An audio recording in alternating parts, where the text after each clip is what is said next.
South Park Seventh-day Adventist Church presents Domestic Violence, a panel discussion hosted by Pastor Michael Lewis. Good afternoon and welcome to South Park's Domestic Violence Forum this afternoon.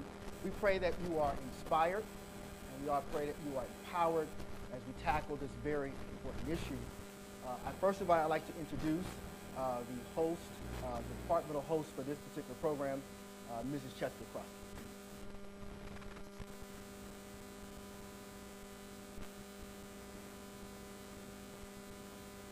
Good afternoon. Happy Sabbath. I'm so happy to see everyone here. Thank you guys so much for coming out to support the domestic violence program. A special thanks to our distinguished panelists here. Thank you all for showing up and giving your time to this program. This event would not have been possible without the diligence and the dedication of our Women's Ministry Committee. So thank you all for all of your hard work and planning. Also, I wanted to give a thank you to Sister Bernita Mosley for her wonderful and beautiful centerpiece and bulletin.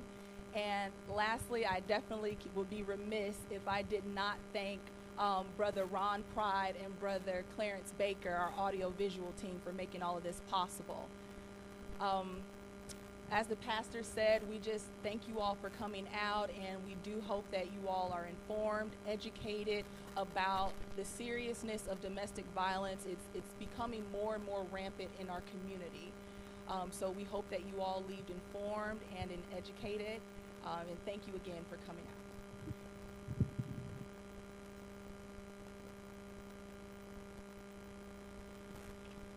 Now we'll have introductions for our panelists, and here's a video to introduce our guest.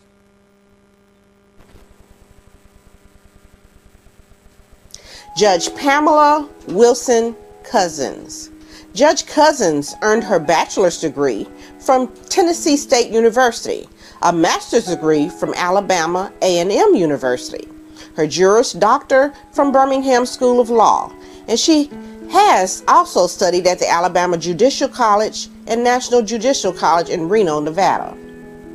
In law school, Judge Cousins served as Vice Chancellor and Chancellor of Sigma Delta Kappa Law Fraternity.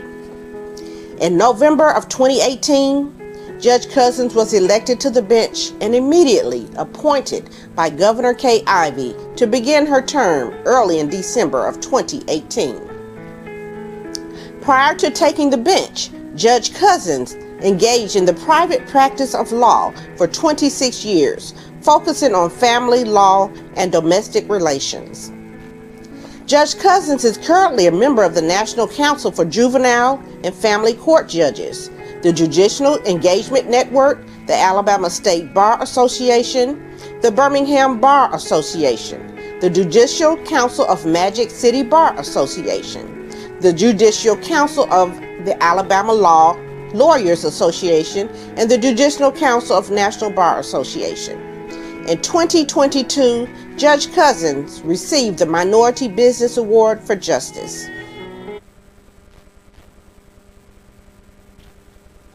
Danielle Mars.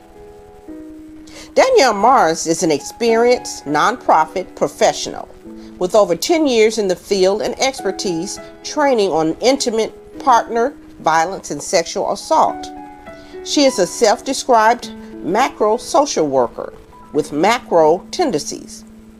Danielle knows the importance of having competent and balanced case managers and works hard to bring awareness to the field of intimate partner violence and mental wellness. Danielle started an organization, Yes, I Have a Therapist, with her best friend to bring mental health awareness that centers Black women. Danielle Mars holds a master's degree in counseling and a master's degree in social work. In May 2022, she originally is from Marion, Alabama, and is married with one cat, Luna.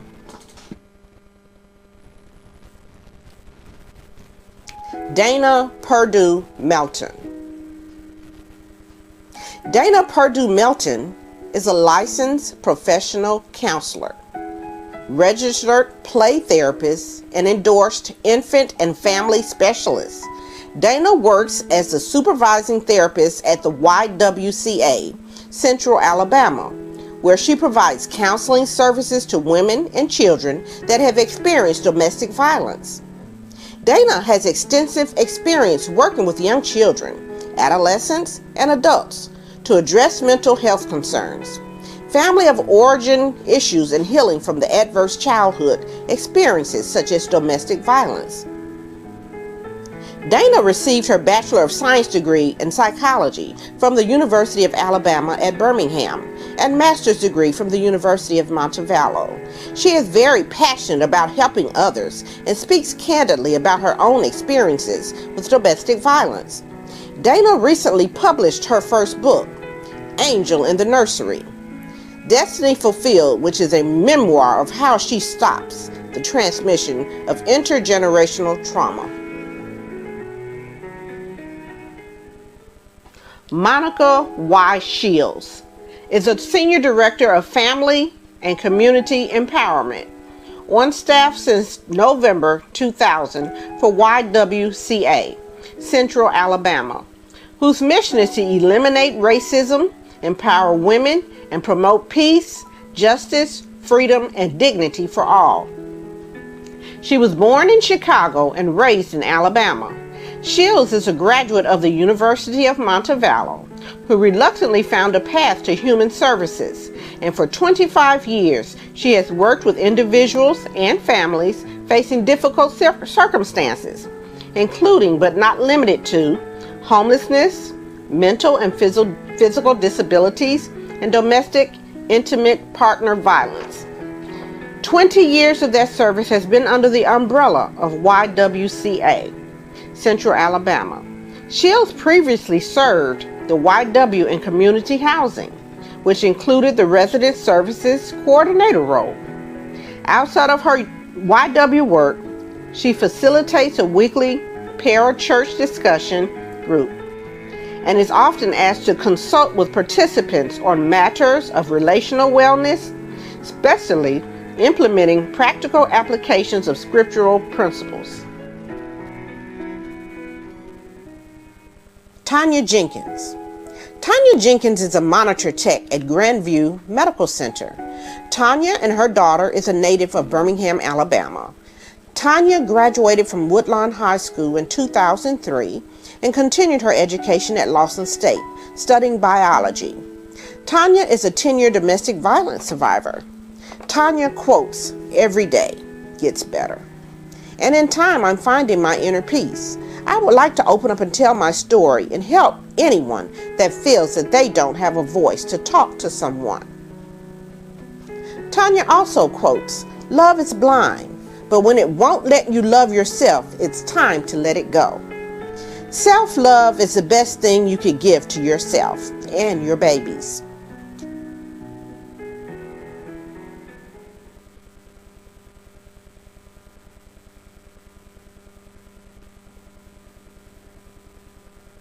To our guests.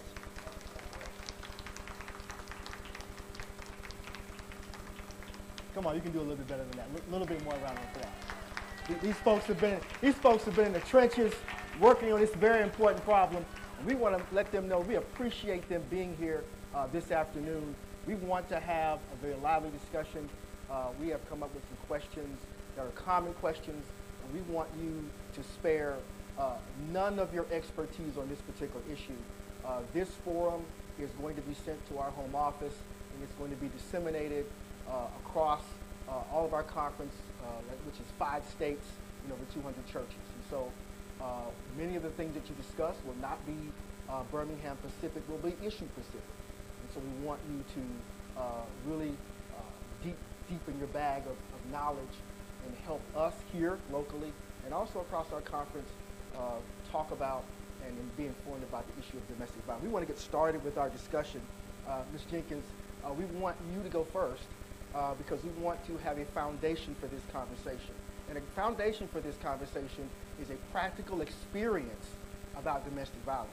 And so we want to give you an opportunity to give your, as we say in the church, give your testimony. and tell us about your experience with domestic violence. And from that, we want to go to each of you and begin to ask some questions about what part that your particular position plays in alleviating and mitigating this issue. Ms. Jenkins, the floor is yours.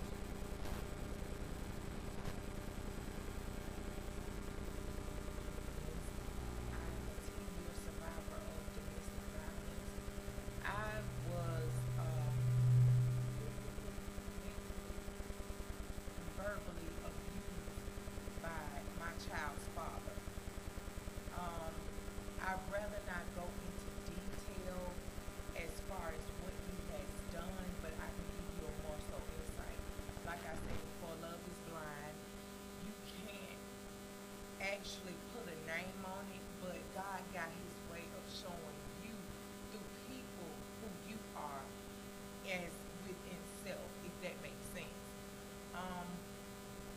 Back in 2008, I was abused. I was kicked in my stomach while carrying my child. I was spit on. I was sexually abused. I was abused in so many ways. But I knew God kept me in that situation. And it took me thus far to wake up and realize that. Back in 2008, I was with him, and I thought that he loved me. And I thought that he cared about me. And I thought that if I carried a baby, I would change him. But it didn't change him. It made him for the worse. And with that being said is that I had my daughter 6 months premature due to the fact of abuse. And life has this way of waking you up mentally.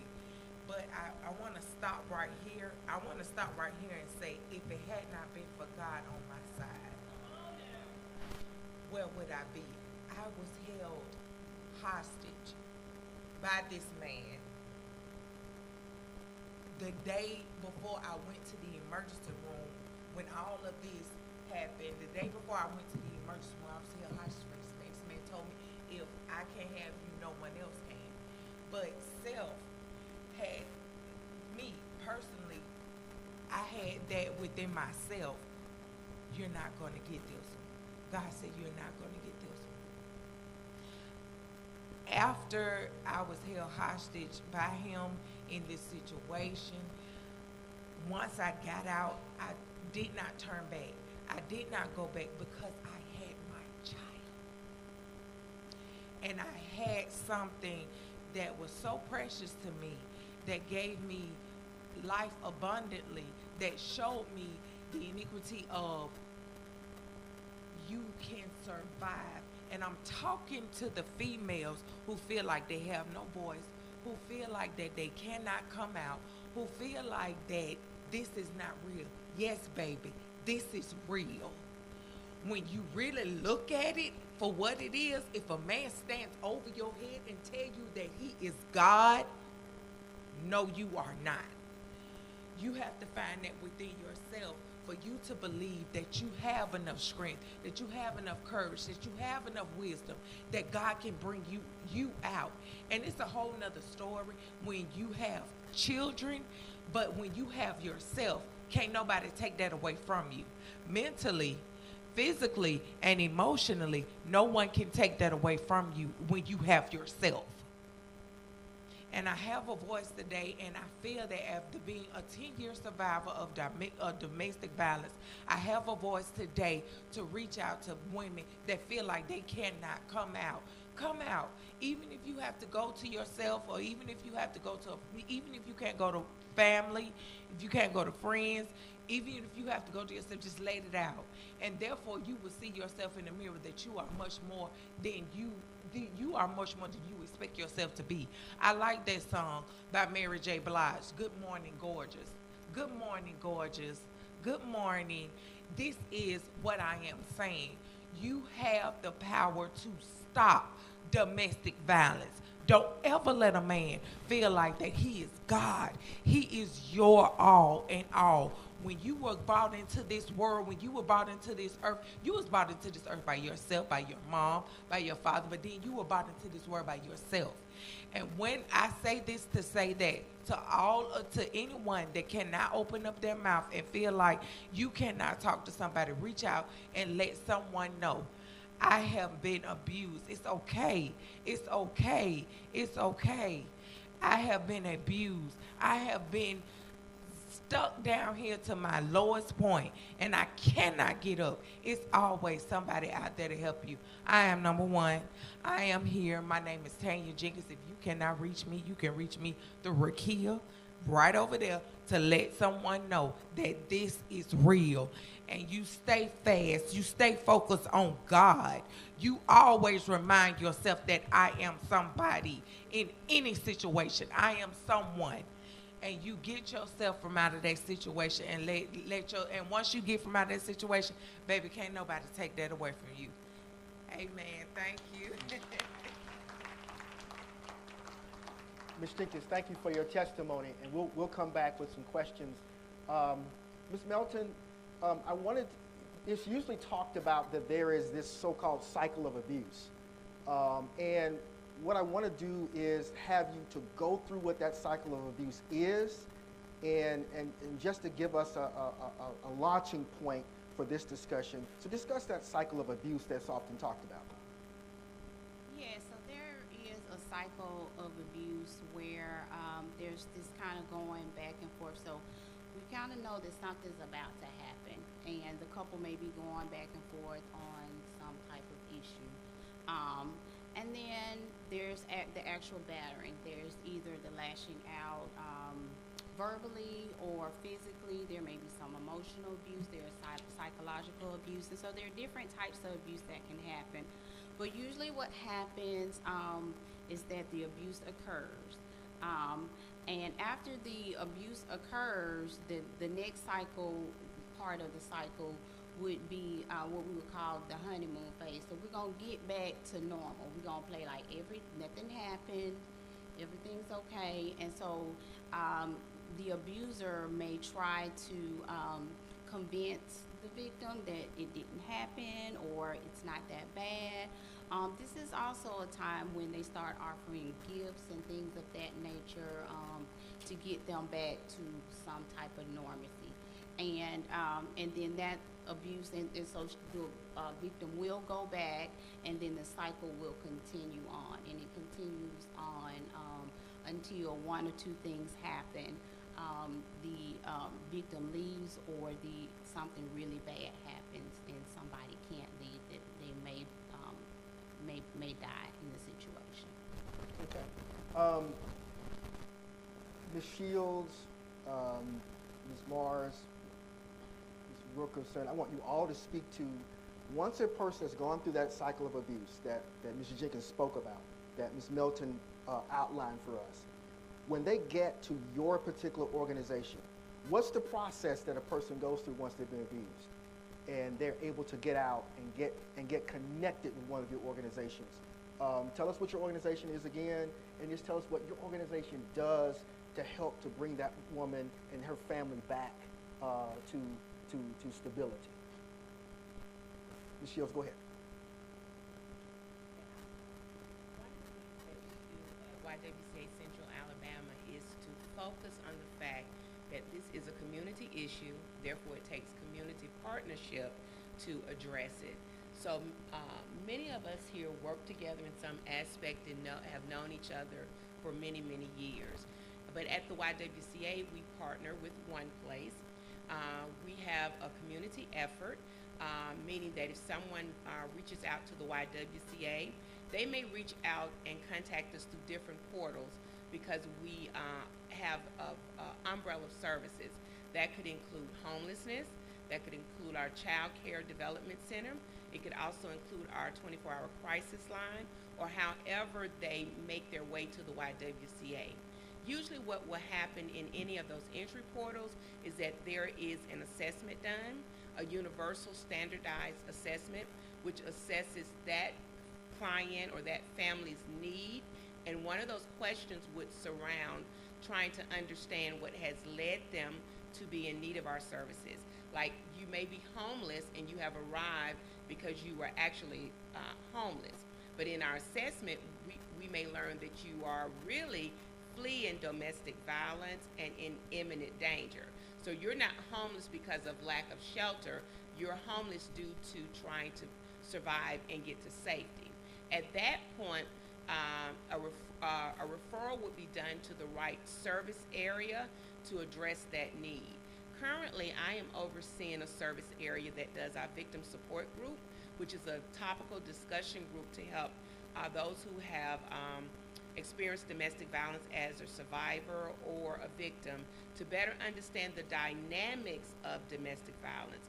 The dynamics include what Ms. Melton spoke of, is understanding the cycle, beginning to understand that it is not your fault, that it is completely the behavior of the abuser or the aggressor. All of that takes place in our victim support group. We also provide counseling, which Ms. Melton is actually our lead counselor there as well.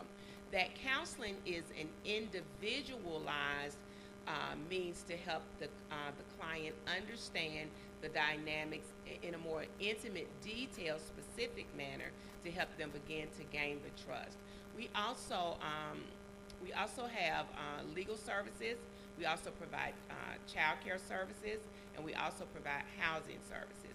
So it would depend on the specific need of that particular client and the entry portal that they entered from. Our idea of services is to help that family gain the support that they need and to be a concrete resource for that family to help them strengthen their family, build their confidence, and then build their community. Because as a person is overcoming and working their way through domestic violence, it is more than just fleeing the violence, but the person has to begin to heal, rebuild their lives, and then re-engage life as they move forward. So it does take a community effort. And one of our main partners is One Place, and I'm going to throw it over to Ms. Mars to speak about that. I'm Danielle Mars, and I'm the project coordinator for One Place Family Justice Center. And so, to just kind of piggyback on what Ms. Shields has talked about, is what we do at One Place is that we have 2 YWCA advocates. We have a forensic nurse from YWCA. We also have the Birmingham Police Department and the Jefferson County DA's office. And so we have all of these different agencies who are working, who are getting paid by those agencies, but then we're also providing that services. So hopefully to be able to eliminate some of those barriers. So again, just how Ms. I want to call her Monica because I know her as Monica. Okay, all right, Monica. So just like Monica has said, like if they come through the crisis line, or they come through YWCA, they can also come through One Place. If a person calls One Place and they may mention that they have been abused and they would like to see someone, they could come in, they'll be able to see an advocate, they'll be able to make a police report if they would like to, they'll be able to get access to things as far as maybe they need to go down to family court to do a PFA. They will all kind of have that access there, because we do know that when it comes to domestic violence, that there is, if we're asking a victim to go to all these different places, that sometimes we may lose them because of transportation barriers, because of the fear of what may happen, and just a lot of time a lack of knowledge. And so like sometimes again, we have been doing this work probably collectively probably the last 30 or 40 years. So, and we know how difficult it can be to navigate these different services. So we are very cognizant that it is also very difficult for these persons who didn't really ask to be a part of this system. They didn't ask to be abused. They didn't ask to have to make a police report. And so like it takes, again, like Monica said, it takes a community to be able to do that. And so that's one of our goals for One Place is to surround that victim with services and with care, and let them know they don't have to do this process by themselves. And so I think for me, I will probably goes a little bit more with One Place is that we also, I talked about it in my bio. So like what we do is micro, which again is very much direct services, but then also we look at the systems too. Like how can we as an organization and as a community change some of the systems that will make them more trauma-informed from clients and just make it a easier process, because we know it's a process for us, but it's also a process for the clients. So how can we make it easier, and how can we make sure we make some noise about what's being done in the community surrounding victim services? Ms. Wilkerson, I'm going to come to you in a minute, but I wanted to go ahead and talk to Your Honor, Judge Cousins. We've had Ms. Jenkins give her testimony about what happened. Ms. Milton has talked to us about that cycle of abuse. Ms. Mars and Ms. Shields have talked to us about what happens when a person leaves a situation and actually gets into a facility that is curated with services to help that person come back to stability. When that case comes to your court, what happens?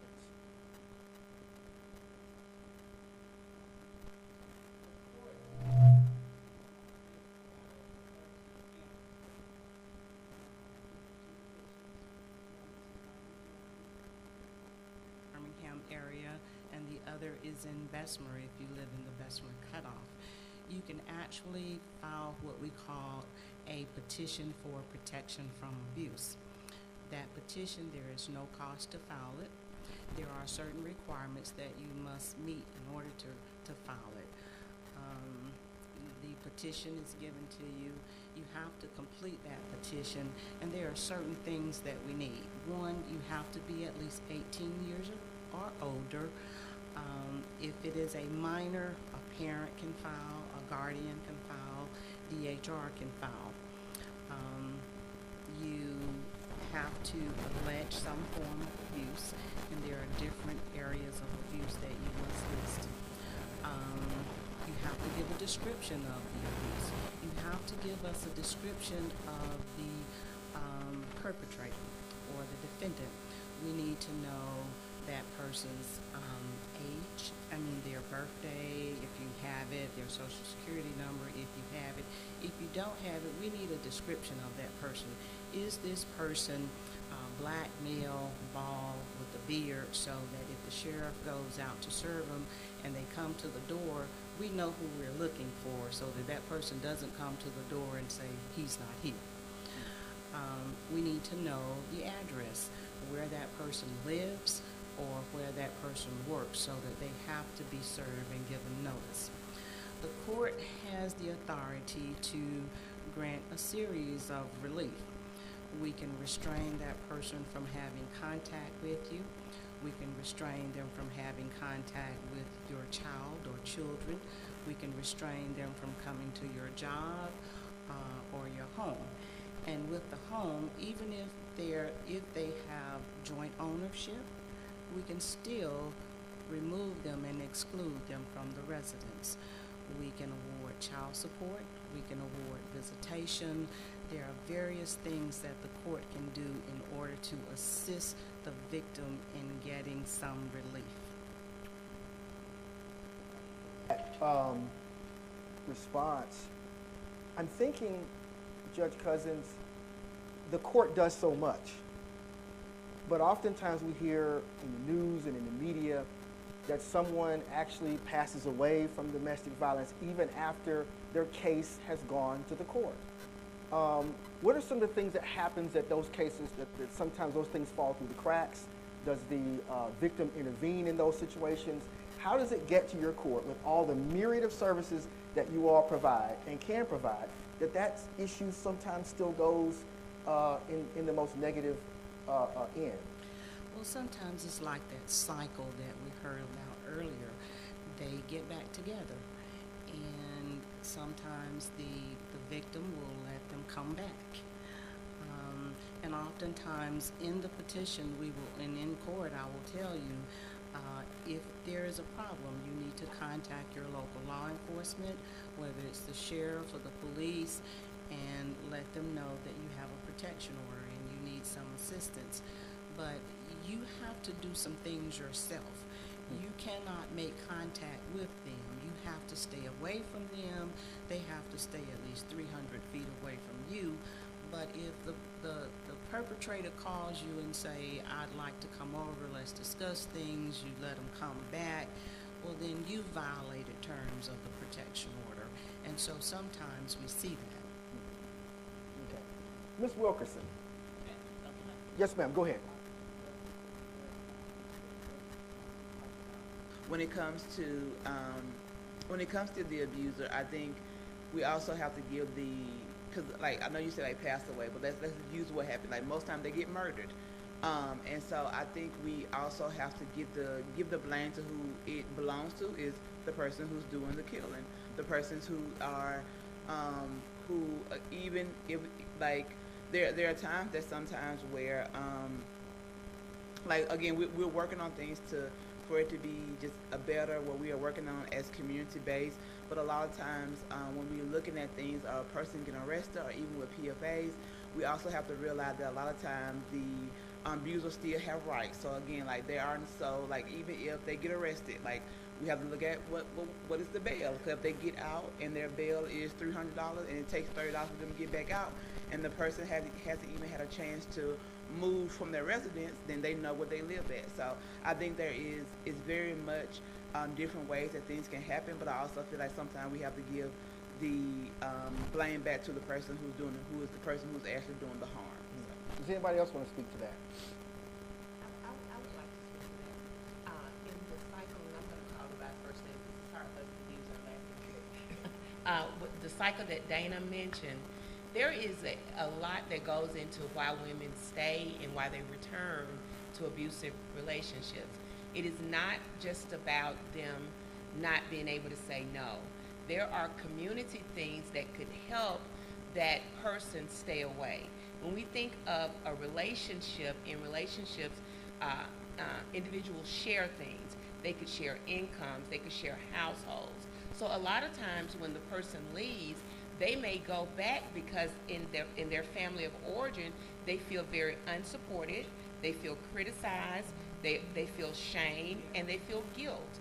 So one of the good things about having this particular conversation and the church being involved in it is that it helps those in the community to understand the dynamics of domestic violence. So when that person does leave, that there may be a safe place that they could go to, a safe person that they could go to who would help them be able to stay away and feel encouraged that when the aggressor contacts them, that they have the strength to not return, that their well-being will be taken care of, that they'll have the support they need to provide for the housing, provide for the children, provide for their basic needs. All of that plays a part in why women stay and return to abusive relationships. Unfortunately, the stats say that when a person leaves the first time, it takes a minimum of 7 attempts for them to leave before they actually are able to stay away. So when we have these discussions, it is very helpful if we have a community effort and a community understanding on how to help those who face this by not criticizing, by not judging, by not shaming, but by being support. And support means understanding the dynamics of domestic violence and being able to support that person in their journey towards stability, freedom, and healing. I want to add to that, especially when you have a child. You know the old saying, it takes a village to raise a child. Yeah. So as far as like when it's a child involved, you feel like you can't go nowhere. You subjecting yourself to yourself. Once you give life into this world, that's just what it is. You have given life into this world. And once you have done that, you feel like you lost something. Or that's when that abuser come in and say, well, this is mine. This is what I can do with this. This is what I can do with it. I'm not telling you what I've seen on TV, or I'm not telling you what I have seen in everyday life. I'm telling you what I've been through. And when he feel like that's his, nobody else can take that away from him, that's a lie. Baby, that's you. That is you. That is your baby. Like I said, and I say it again, God have a way of showing you yourself. And when he show it to you through your child, you ain't got no other, you can't do nothing else but wake up. And realize that this is you and your baby. This is you, self. You gonna come to yourself, you're gonna be like, self, I gotta do this for my child. I gotta do this for my children. They will matter the most now. And once you have that steadfast, I'm talking about strength to fight him in mentally so that devil can flee.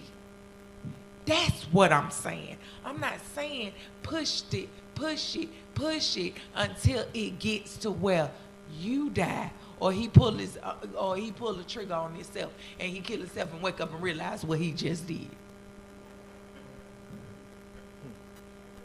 Ms. Wilkerson, I want to come to you because you are one of the individuals who's on the front line of preventing the need for us to have these panels and talk about this issue. Describe to the audience what you do and how do you help to prevent this issue.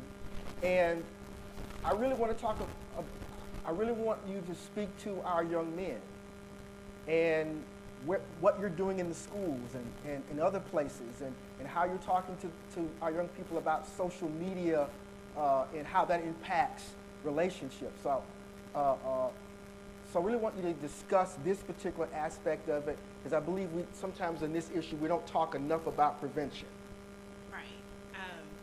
And that's what I do at the YWCA. I do prevention and outreach, and a lot of that is in schools. And so we have a healthy relationships program that we administer in middle and high schools to start those conversations of what it looks like to have boundaries, what it looks like to be in a healthy relationship, what it looks like to have self-worth, have the conversations about what sexual assault is and consent. And those are things that we have to start really early with our children. I have a 6-year-old and a 10-year-old, and I have conversations with them. You know, what it's like to be a good friend.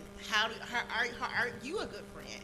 And start to have those conversations early, so hopefully when they enter those more intimate type relationships, they can think, oh, okay, this is how I want to be treated in a relationship.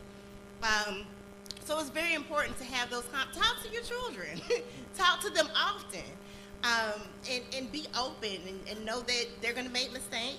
They're going to have questions. Be open to have those questions with them, because I'm going to tell you, having conversations with middle and high school, they know. They know a lot. And so, you know, for you to be open with them and let them know what it is and what it isn't, it's very, very important. To start early, because we know that those choices don't just start in adulthood. They start very, very early.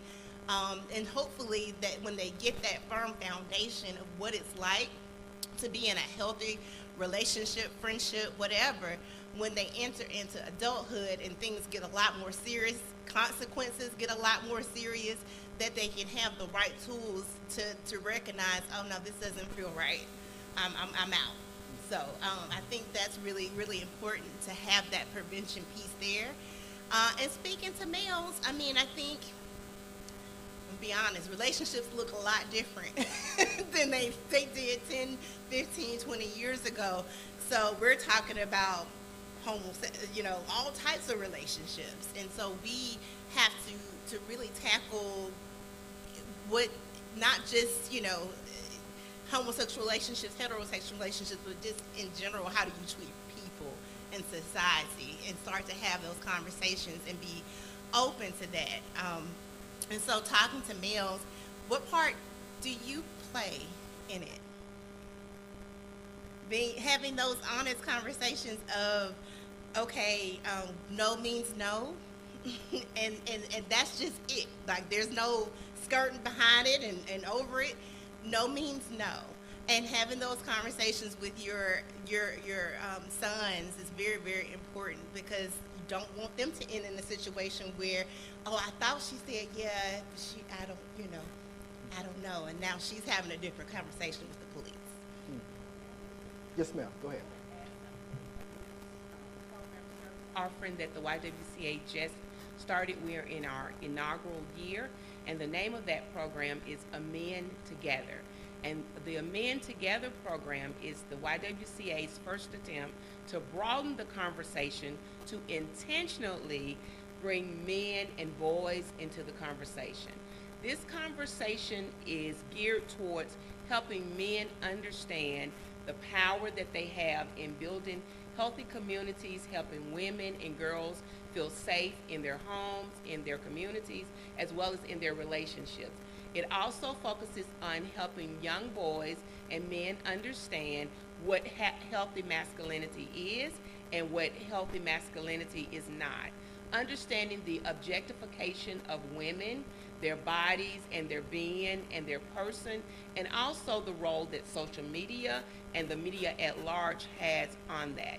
We understand that in order to fix this, we have to broaden the conversation to include men as being a part of the solution and better understanding the root causes of the problem. So that's a new service offering. It's called Amend Together, and we are hoping to eventually move that into the school setting along with healthy relationships. It is specifically designed to focus on young boys and men. As Deshaun said, early on, helping them to understand early on before they really enter into a full-blown dating life and then long-term relationships. So it's called Amend Together. Judge Cousins, what are some of the trends that you're seeing in your court as it relates to domestic violence, the type of cases that you're seeing? Are those cases different from before the pandemic, during the pandemic? What are you seeing now? What are some myths that people have about the typical person that shows up in family court that's a victim of domestic violence? We're seeing a wide range of cases, and they have not changed from the pandemic. The only difference was that everybody didn't come to court during the pandemic. We have sexual abuse, we have emotional abuse, we have physical abuse, we have mental abuse, we have men being abused as well as women. Mm-hmm. And we also have children, and not just small children from a family relationship, but we have teenagers that are in high school that are being subject to sexual assault. It's just a very wide range of abuse there across the board. Now, a lot of times what we do have is that the petition is filed in court and then the victim does not show up. And so when the victim does not show up, we cannot move forward with that case. And if the defendant shows up and the victim does not show up, the defendant is going to move forward to be dismissed.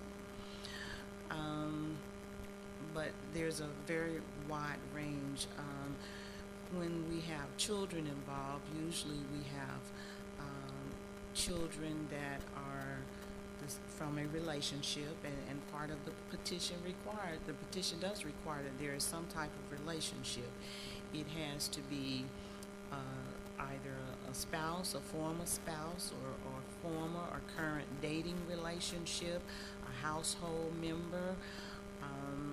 There has to be some relationship.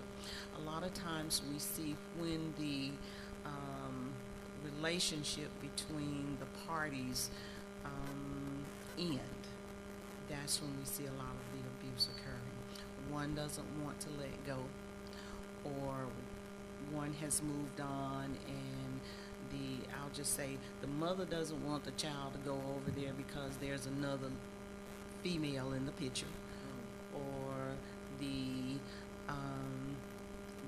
father doesn't want another male around his child, and so we've got the child in the middle here, and so we're trying to protect the child. And so the services from the Y and One Place, they are very beneficial in helping us, but the trend is still the same. It's physical, it's mental, it's a control factor. Judge Cousins, what I'm hearing you say is that there's a lot the court can do, but people have to take advantage of what the court can do, and that there's always an ability to make a decision to take advantage of those services or not. Absolutely. I mean, the court is here. The petition is free. The petition is absolutely free. It does not cost you a filing fee or anything to file, but the victim has to come forward, and the victim has to pursue the petition. I want to ask this question, and anyone can take this question. We're a church, and we seek to try to be as loving to our community as possible. Oftentimes, we just don't know what to do. We know that something appears to be going on that's not right.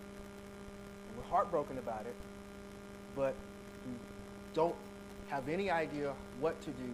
We often end up doing something that may exacerbate the problem and make it worse. In your opinions, what should organizations, institutions like the church do to mitigate the problem, prevent it, or help people who are currently in it get out of it?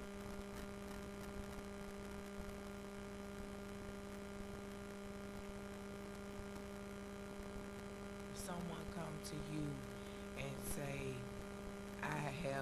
I'm abused, I'm scared, I'm alone, don't leave me alone. Don't.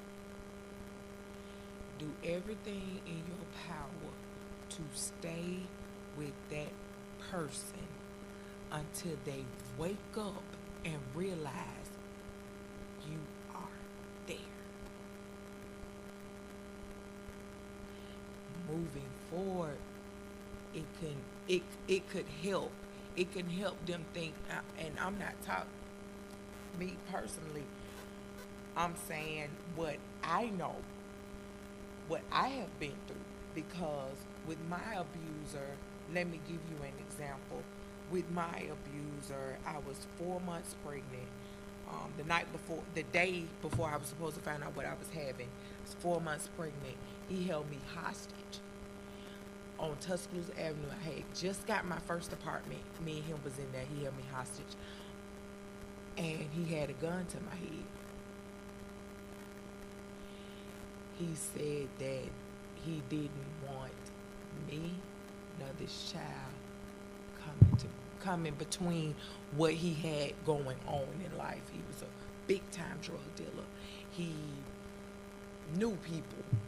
And like I said before, it was the grace of God that stopped him, stopped that gun from being pulled to my head while I was pregnant with my child. And when I say that, that was a feeling that no man could take away from me, because I knew I was going to die at that point. But when he did so, let me tell you what he did. When he did so, he held it to my head. And it was like a spirit that kept making him take that gun down. He'll try it one more time. He'll try to put it to my head one more time. And you can see he'll take that gun down. And I say this to say that you're not alone. You are not alone. You are not alone. When that person vent out to you, and when that person tell you, okay, so what this here is, Tanya, what is this that we can do to make you feel like you owe him something? If that makes sense, that makes sense. Yeah, if what can we do to help you figure out you don't owe him anything? You owe that to yourself. What can we do? What can other institutions outside of your organization help get people to you? What can we do not to cause more damage to a person before they get to you? I would say to Ms. Tanya's point, and thank you for sharing your story, Ms. Tanya, is also, I think it's important, like we want people to come to us. We want people to come to YW one place, but we also realize sometimes they may not make it to us. So I think as a church, I think it's important for you to believe them. I think it's important for you to know that this is not going to be an overnight process, that you may give them all the resources, you may get them connected. Does not mean that they may automatically take that first step, or may not mean that they may not go back to their abuser, because if we say like, okay, well, they go back and, you know, we have given them all the resources, but we also know that we are living in a society that does not make it easy to honestly live in a one income household. Like, most times people are working 2 or 3 jobs just to try to make things meet.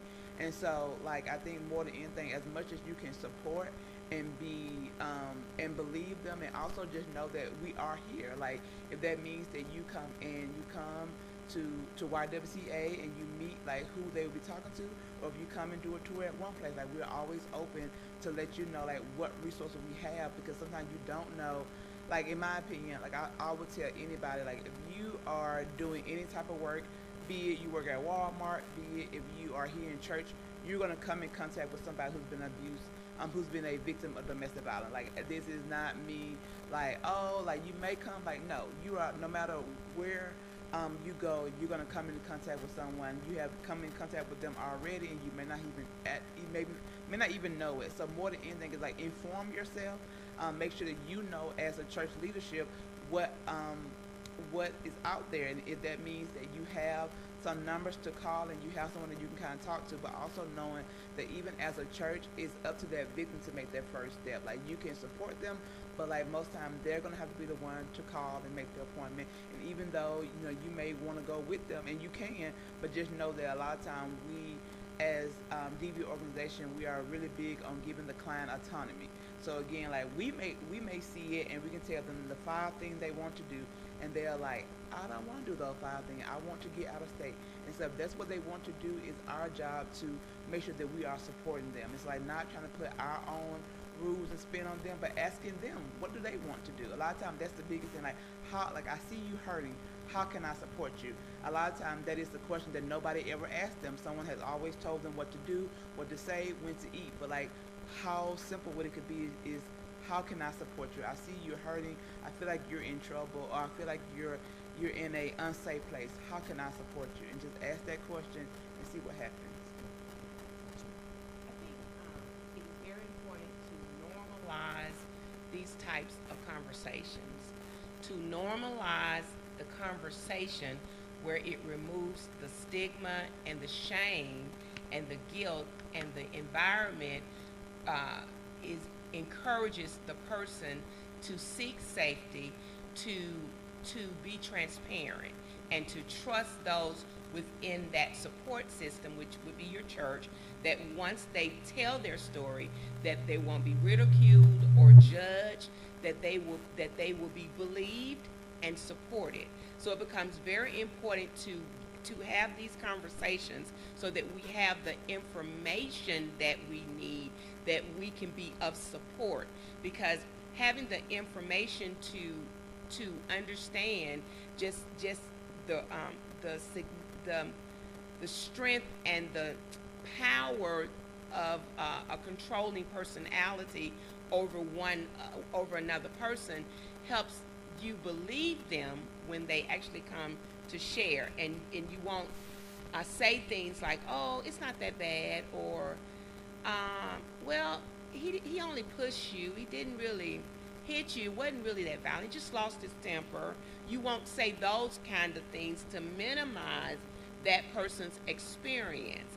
That helps them to be able to begin to take the steps by normalizing the conversation, having the information you need to be supportive of them. So it's, I always applaud you when I come here, Pastor, because I think the effort that your church puts into making sure that this is an ongoing conversation and that you empower your members to be of help to their fellow members and the community at large is very commendable.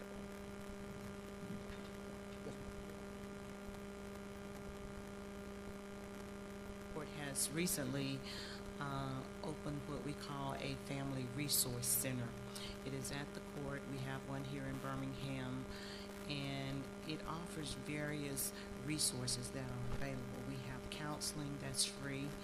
We can offer food, clothing, transportation. There are lots of resources that are out there that are available. Even the counseling is free. Co-parenting is free. And if we need to reach out to some other sources for housing, for safe housing, we can do that as well. How can a person take advantage of those services? They're at Family Court. All you have to do is come down there. They're absolutely free. Okay. And each time, I know I sound a little out of character, but this is my experience. This is what I've been through. This is what I did to get out of the situation. Like I said before, don't ever let a person feel like they have control over you. In your head, makes sense. In your head, that another person got control over you. No. You have that power. You have that power to think. If God gave you the ability of all of your six senses, it should make sense from here. Never feel like you're alone. Vent out to someone. Take advantage of the help. If you don't do nothing but grab the man that you have been speaking to, that you just waved at, a person that you just talked to, that you just say, hey, this and that, just pull them to you. I have been abused. I'm being abused, and I don't know what to do. It's okay. You're not embarrassed. You're not embarrassed for that. When you get through, your family is going to pick your head up off the floor when you understand that you are being abused. And the reason why I'm coming out so hard, because I didn't have that for 6 years. Even after the fact this man held me hostage, I felt like I owed him something through my child. And I could not, no one, mama, daddy, sister, brother, no one could actually say, hey, Tanya, this is your head, until I actually got it. At that point, that's not funny. That means you have a misunderstanding with yourself that you can't get through to yourself, through your child, through your folks, through your family, because they feel like you so much in love with this man. So now at this point, they feel like they can't help you. At this point, they're like, okay, let her go. See what I'm saying? So therefore, you have to just like wake up right there in that situation. You have to wake up in that situation so it can stop.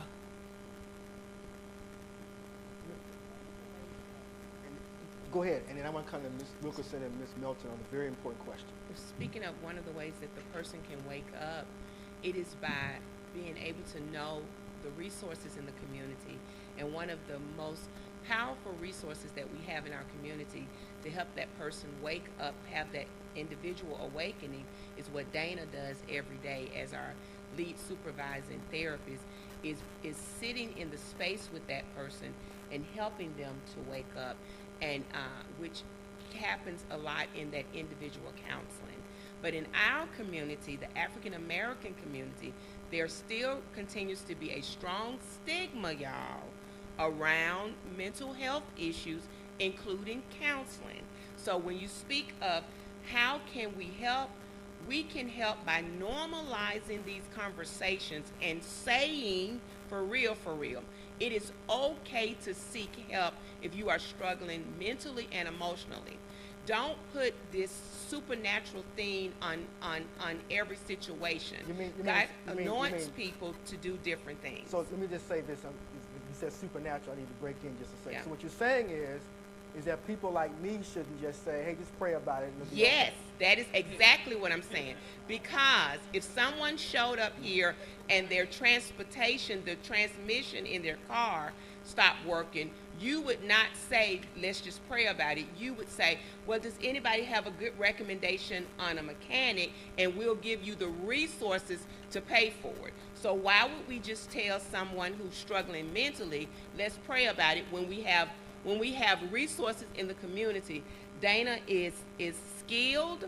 Not only is she skilled through education, she's skilled through her passion and also a calling to do this kind of work. Judge Cousins sits in a role where she is skilled and called to do what she does. So when it comes to these kind of issues, the church can no longer sit and say, let's just pray about it. We're not going to just pray about it. We're going to pray, and we're going to put some action to that. The Bible teaches that faith without action and works is what, y'all? It's dead. So we have to put that together. So I wanted to throw out that for Dana, who I watch every day, sit in these spaces and help these individuals birth that awakening. See, they birth it because maybe they were in a place where they watched generational abuse. Their mother was abused. Their mother's mother was abused, so on and so forth. So when they break out, they desire, but they need those midwives to help them birth it forward. So that's what Dana's work does in that capacity. That's what Deshaun's work does. That's what Judge Cousins' work does. It helps them along in their process. See, I may plant, another may water, but we trust God for the increase. So the church can be a planter and a waterer, and then we trust God for the increase. The laborers are here, and trust me, y'all, it's a lot of work to be done. I want to get to this question, and Judge Cousins, I want to bring you into it, but I want to start with Ms. Wilkerson and Ms. Melton, and also you, Judge Cousins. I'm going to make a statement, and I want you to tell me whether it's true or false and elaborate. Are you ready? I'm going to make a statement here. And I know, we're going to wrap up in a little while, so I hope I haven't, but I'm just going to make this statement. Tell me if it's true, false, and elaborate. Once an abuser, always an abuser. One of you three. Go first. Ms. Wilkerson. Huh? False. Elaborate. Let me say this. Anybody has the power of change, right? It's all about acknowledging that there is something wrong, that you're doing something wrong, and that I want to seek how can I stop doing that. So when I say anybody has the power to change, I'm speaking personally as well. My husband's here. His dad was an abuser to his mom. Had some alcohol, drug issues, but was later a pastor. He ended his life a pastor and a nurse. So there's room to change, but you have to acknowledge that your behavior is not okay. And you have to acknowledge that, okay, I need help, whether that's through therapy, whether that's through, there are groups out there to help abusers and kind of correct those actions. But just like any other change, if I want to lose weight, then I can't just say I want to lose weight. Like, there's a process there. You have to eat the right things and exercise. There's a process. So I would say false. Anybody has the power to change, and we're in the church, right? We're a believer that God can change you, right?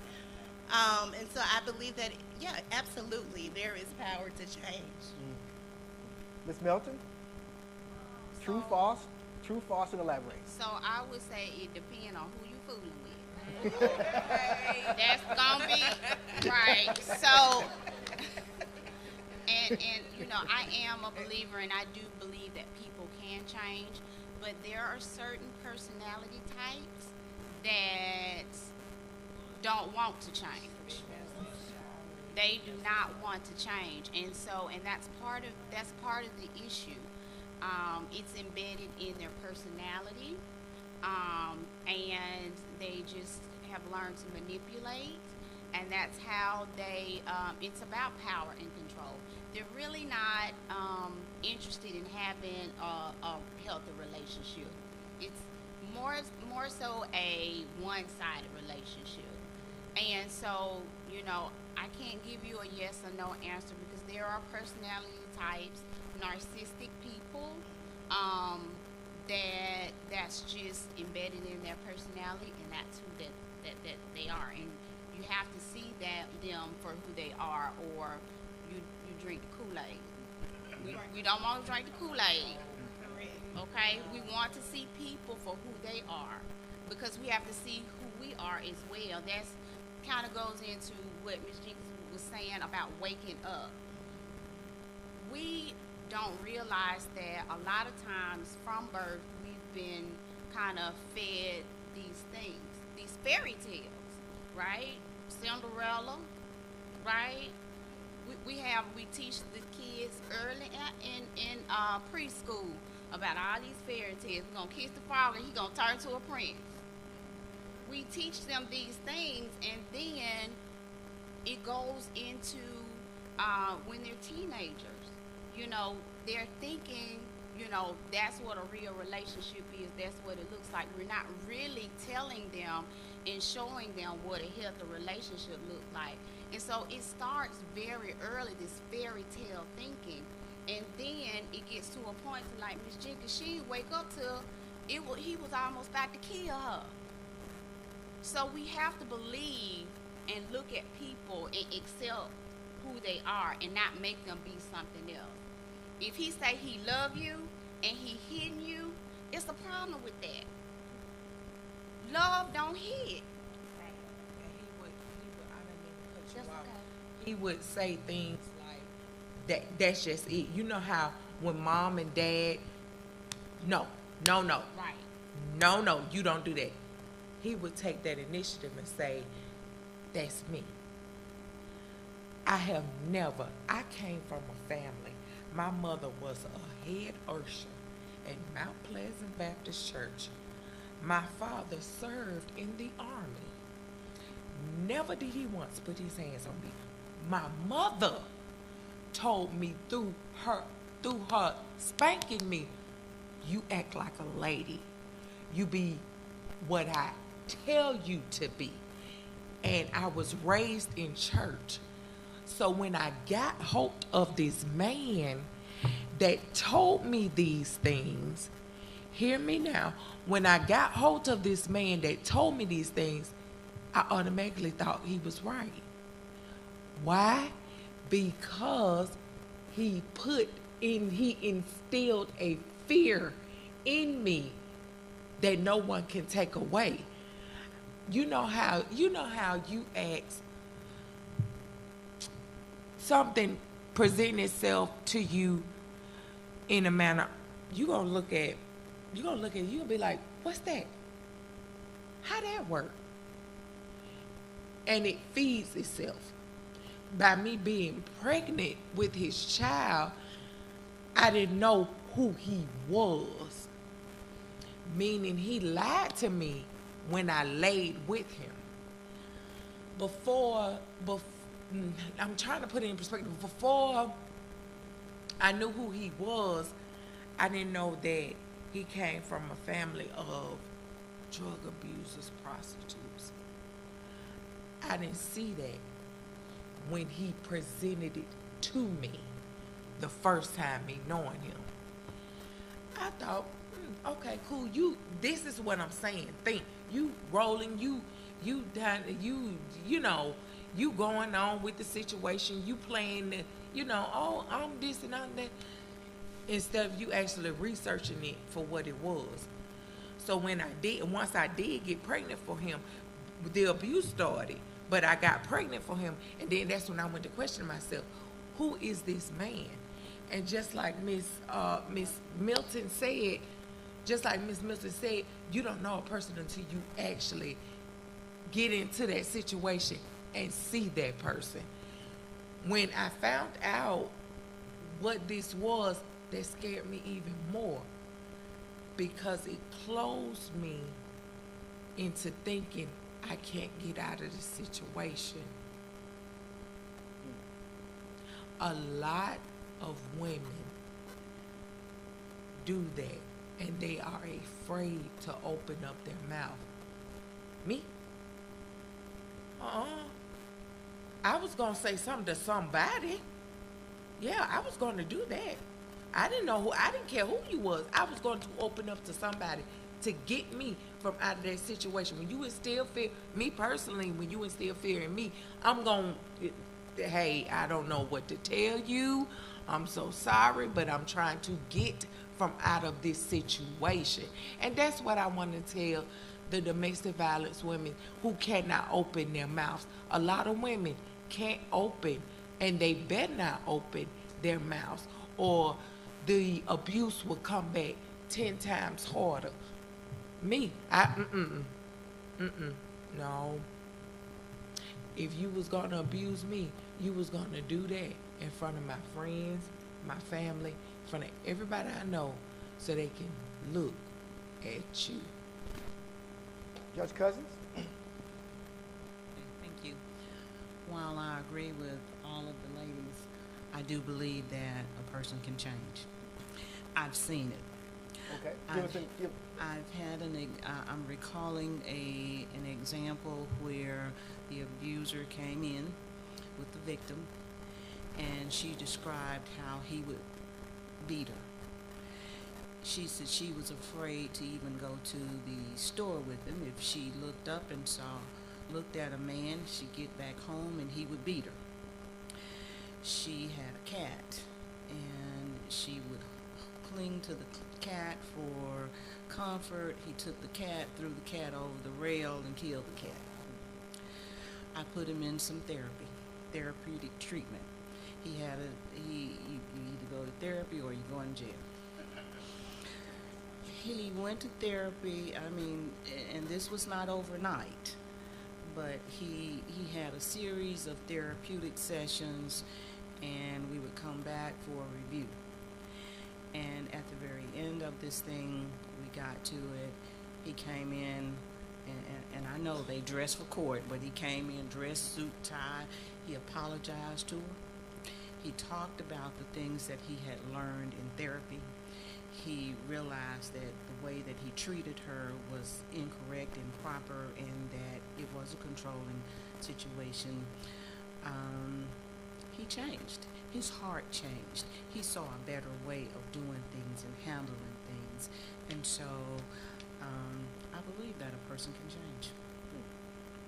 Ms. Shields, Can I add something? Like, everybody said it was great. I just wanted to add this, that.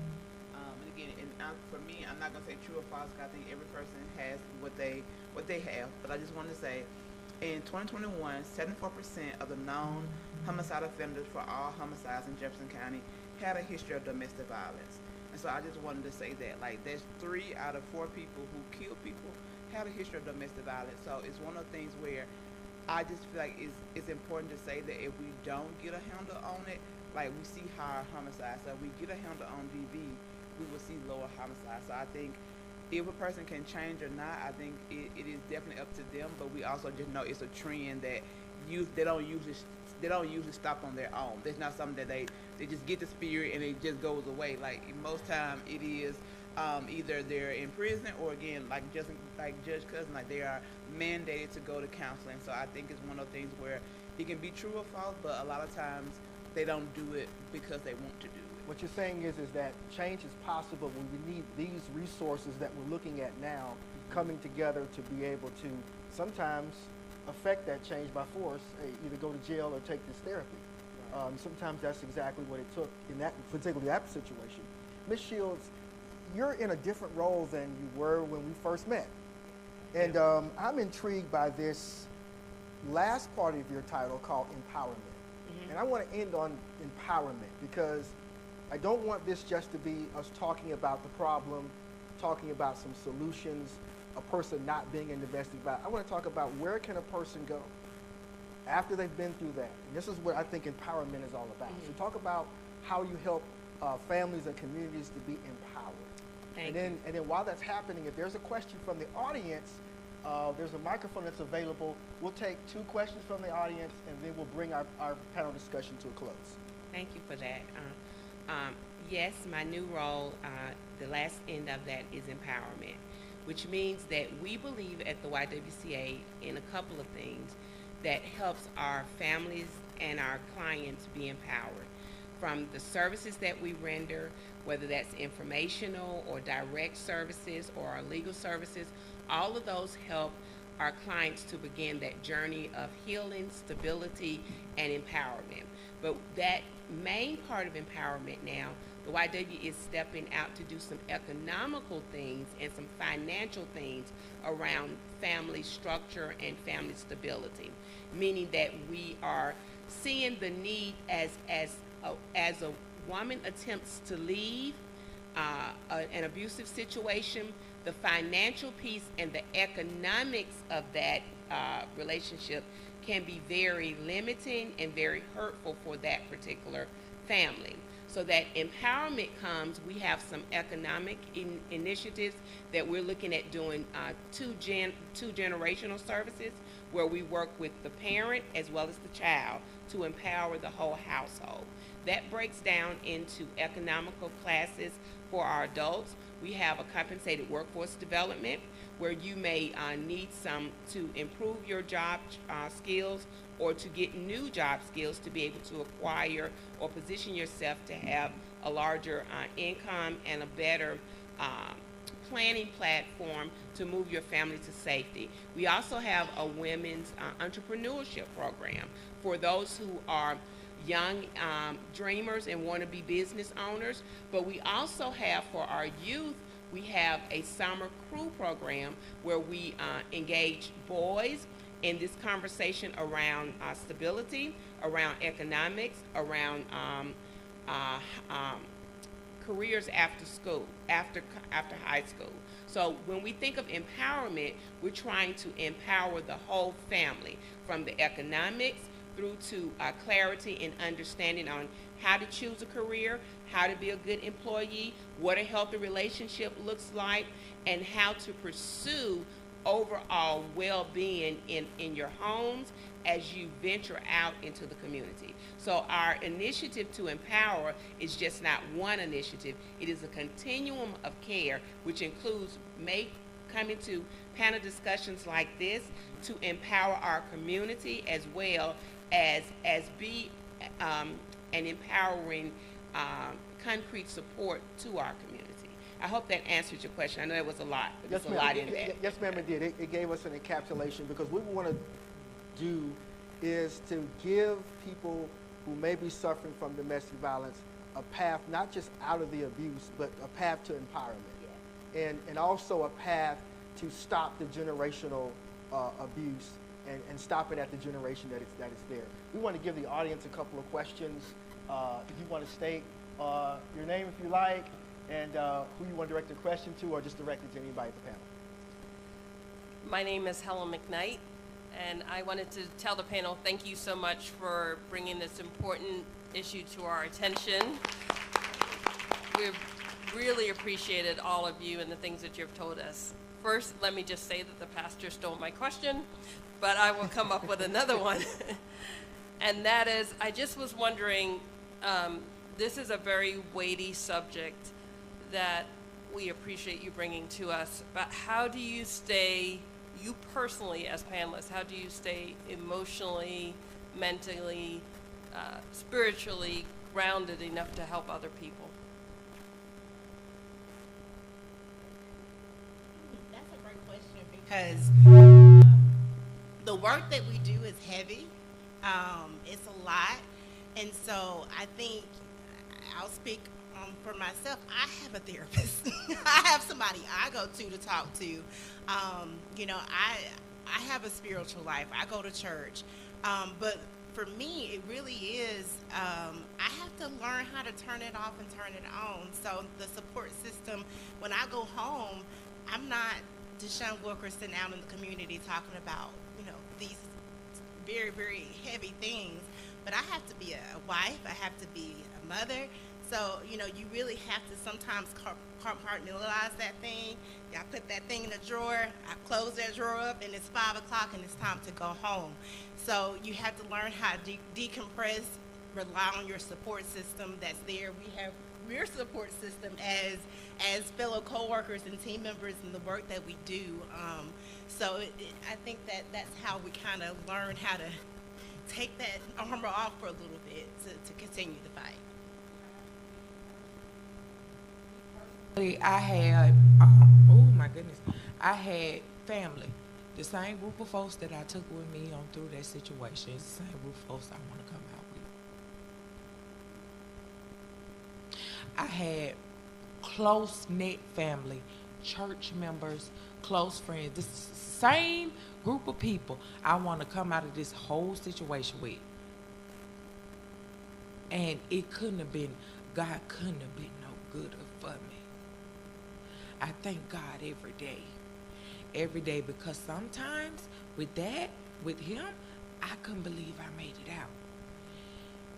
The devil, God presented this, I'm going to put it to you this way, like my pastor told me, God presented himself too many times in that situation for you to involve and not really wake up.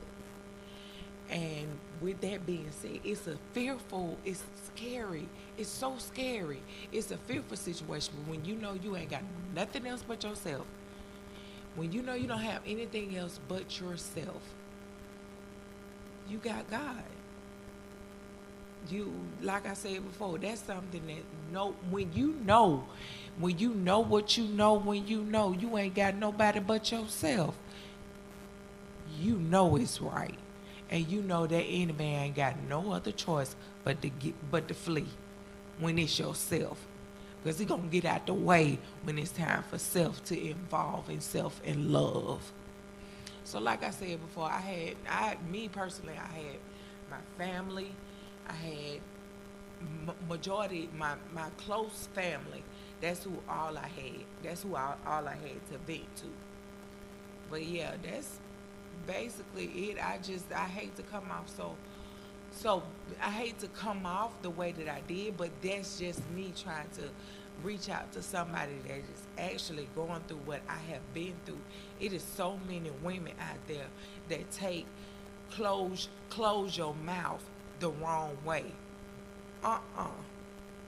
No, we gonna recap that back and see what is it that you want me to close my mouth about. And that's one thing that he could not stand about me. He could not stand about me. I would not close my mouth.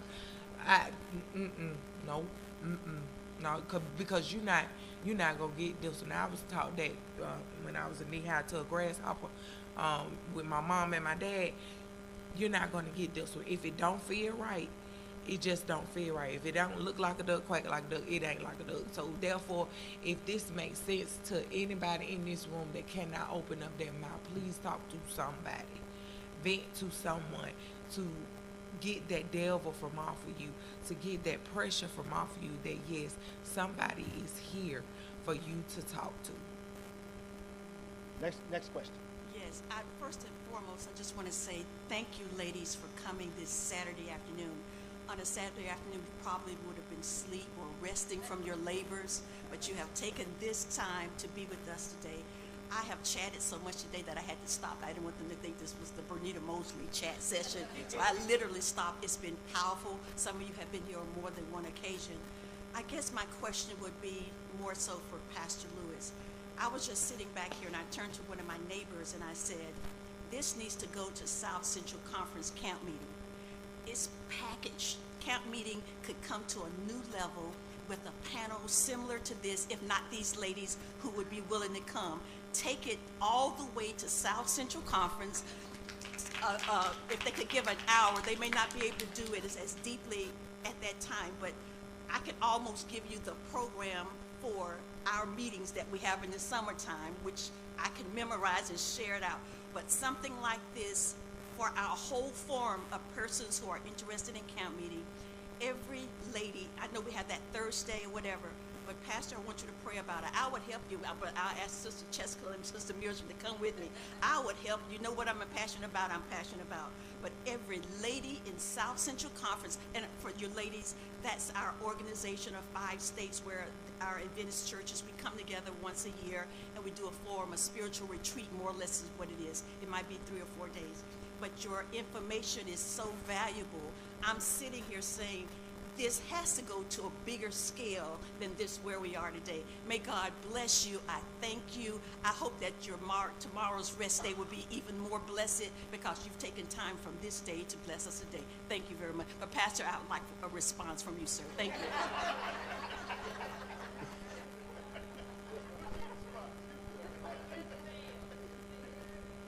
You know, it's women's ministry. I'm trying to do the best I can to get out of the way. Well, first of all, this particular conversation is going to be tagged by our conference organization, and other people are going to have an opportunity to hear this discussion. And we said that in the beginning because I wanted to make sure that your comments, yes, they can be germane to Birmingham, but we really want to talk about the issue in total, that someone who's outside the city can get some information and some empowerment from this discussion. Second of all, as a departmental director of our conference, I have a great potential to be able to bring a discussion like this together. We just need to bring, we also have Elder Freddie Jenkins, who is still our women's ministry leader of our conference, working with her, who's a member of our church, and myself, and our president, who loves this church. I think that we can probably do something if that is the desire to be done. We can do something, and I believe that we have very empowered women here at South Park, and very empowered women in our conference. And that happens in the month of June.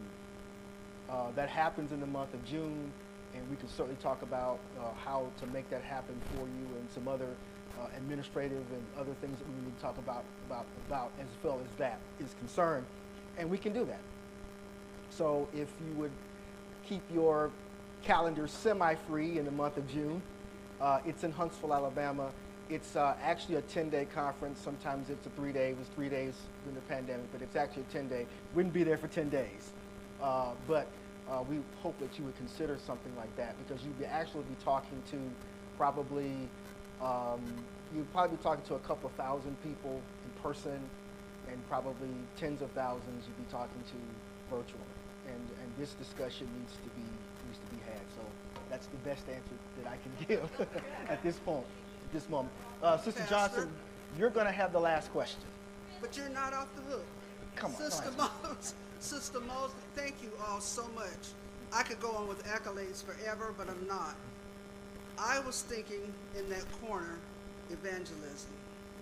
So many times we fail to realize that our children, working in the community, our children are normalizing domestic abuse. They're acting it out, not knowing it's abnormal. And Monica said something that said that the conversation should be so frequent that it's normalized. A child should be able to say, my daddy hit my mom and that wasn't right. Or my mom slapped my dad and that wasn't right. A person needs to know what's acceptable and what's not acceptable. The reason I chose not to go with the women's ministry in is because on Thursdays on Women's Ministry Day, the crowd gets scant. The men go away and the children go away, and there's an audience full of women, generally. There are some men in this conference who need to hear this, and some of them are pastors, some of them are children. There are some women who need to hear this. So I will put it back in your basket, evangelism. Okay. All right. When I opened it up for questions, I didn't think he was going to go this way. All right, Sister Wilson, go ahead. I'll be the finale. So I want to ask a question about risk factors. So we know that risk factors are factors that increase the likelihood of a condition or some type of medical condition or something like that. What are the risk factors that you would say would increase the likelihood of a person becoming a domestic violence abuser? I mean, we out of time. So if you can expound, whichever one you want to expound on, it'll be fine with me. As far as like lethality risk, because I think there are levels when it comes to being a DV victim. So what makes a person being at a higher lethality that they may be fatally harmed is if there is a gun in the house, if there are children involved, if they have been abused, if the the person has been abused while they're pregnant, if that person has been strangled. And I think those are just like some of the risk factors that makes it be at a higher risk that they may be killed. And so those are like what I just kind of see for as far as being abused. The abuser, I'm gonna let one of our other persons if they know if they have that. So Trauma. Early trauma is a indicator of being either or. Specifically, you know, as a counselor, I look at what is called the ACE, which is the Adverse Childhood Experiences. And so it's a list of about 10 questions that asks, you know, about trauma. Like if you have an incarcerated, one of your parents were incarcerated, were you ever abused? Even if drugs in the home, if there was divorce. And so all these things, you know, we kind of take for granted. If you have like so many of these ACEs, then on either side, and if you haven't had any therapy as well, you know, so if you had all these adverse experiences or these childhood traumas and you haven't had any therapy, there's a likelihood that you could become either or. And of course, it's intergenerational trauma, right? So it's just, and you can kind of trace it back. Usually I do an assessment and I usually can trace it back at least 3 generations. But what happens is that it gets lost, right? It gets lost. And so we, you know, with grandma, like we just see good grandma by that age, not knowing like maybe something happened to her early on, or maybe, you know, and then that will pass down because we don't talk about it. We sweep it under the rug, we don't talk about it, and then it comes back up in maybe a different form. So intergenerational trauma is an indicator that, you know, it could be either the abuser or the perpetrator.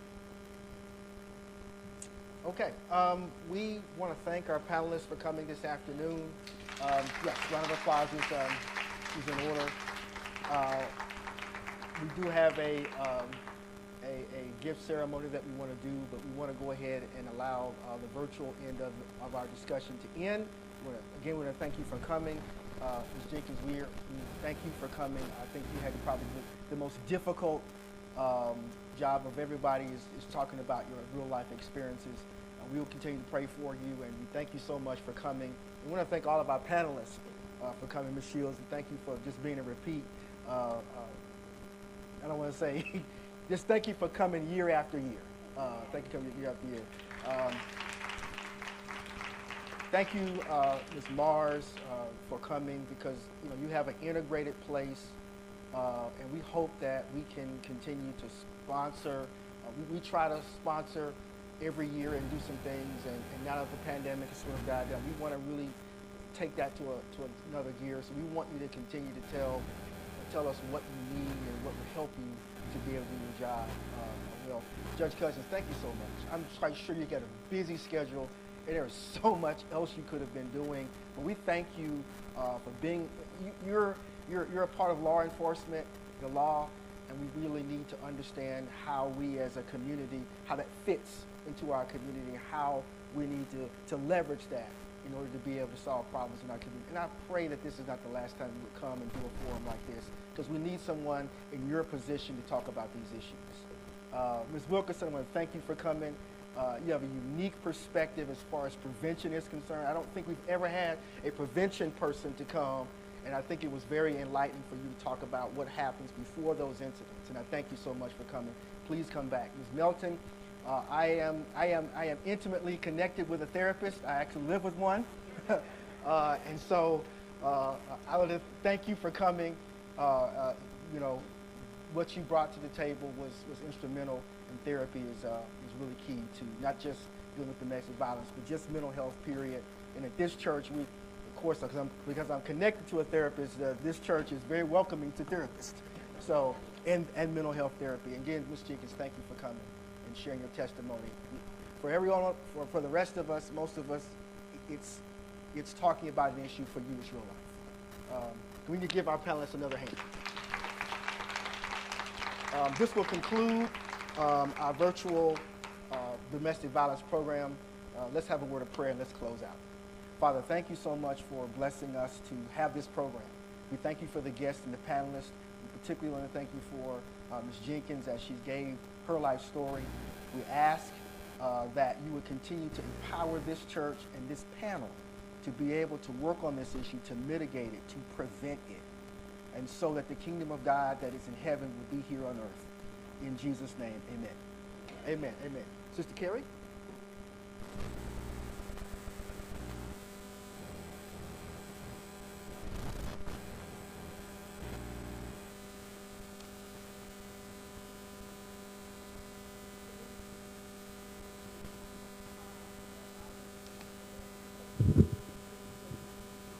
That came out this evening to share your experience and to educate us as well as educating virtual land.